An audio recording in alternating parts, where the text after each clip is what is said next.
जय हिंद दोस्तों।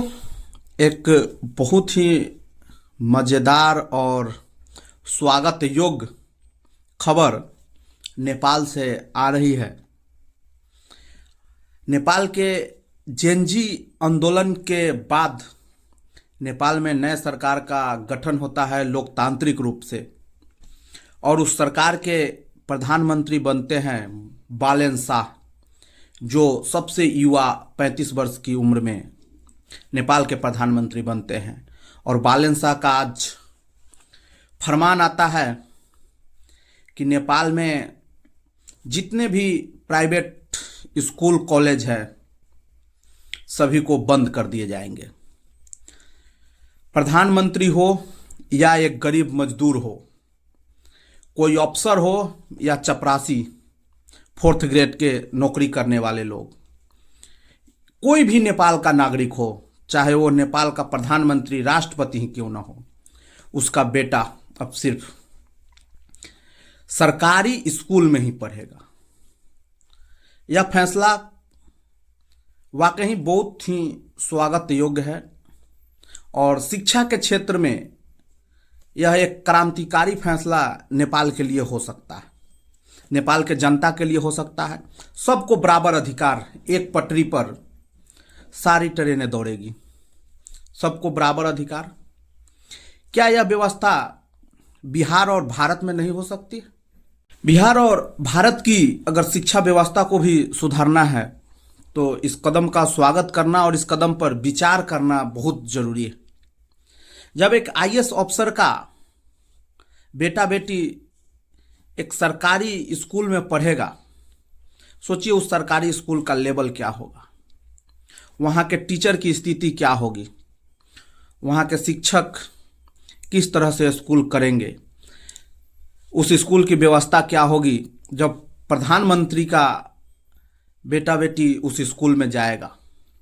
वाकई नेपाल की ये जो निर्णय है नेपाल के प्रधानमंत्री का, देश दुनिया में बहुत ही काबिले तारीफ है।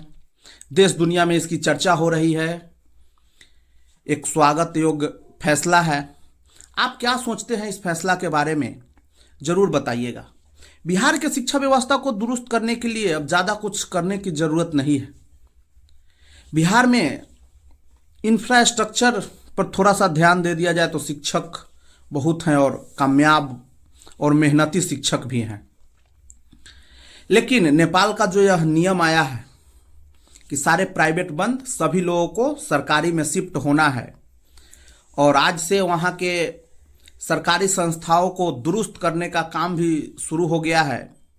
यही होता है एक जेनजी का ताकत। जेनजी आंदोलन के बाद वहाँ किस तरह से स्थिति हुई, उसके बाद बालेन शाह वहाँ के नए प्रधानमंत्री बने, और जब से ये आए हैं तब से कुछ न कुछ नया नया फैसला ले रहे हैं। खैर वो उनके अपने देश की बात है, लेकिन ये जो फैसला है कि राजा हो या रंक सभी एक समान, यह फैसला बहुत ही स्वागत योग्य है। आप क्या सोचते हैं इस फैसले के बारे में? अपनी राय जरूर दीजिएगा, और इस तरह के और भी जानकारी हम आपके लिए लेकर आते रहेंगे। नेपाल में और क्या इस पर इसका क्या असर हो रहा है, ये भी हम आपके लिए यह जानकारी लेकर आएंगे। आप लोग कमेंट बॉक्स में ज़रूर बताइएगा कि क्या यह व्यवस्था बिहार में नहीं होना चाहिए, क्या यह व्यवस्था भारत में नहीं लागू होना चाहिए, क्या भारत और बिहार में सभी को एक समान शिक्षा नहीं मिलनी चाहिए, क्या भारत में एक विधायक का बेटा है वह 1 लाख, 1.5 लाख, 5 लाख, 10 लाख के महीने वाले प्राइवेट स्कूल में पढ़ेगा, और एक गरीब का बेटा टूटा भांगा सरकारी स्कूल में पढ़ेगा? तो आप लोग ज़रूर बताइए आप क्या सोचते हैं इस विषय पर। बालेन शाह का फैसला नेपाल में लागू होगा, लेकिन पड़ोसी है हमारे देश दुनिया में इस फैसले का बहुत तारीफ हो रहा है कि बहुत अच्छा फैसला है।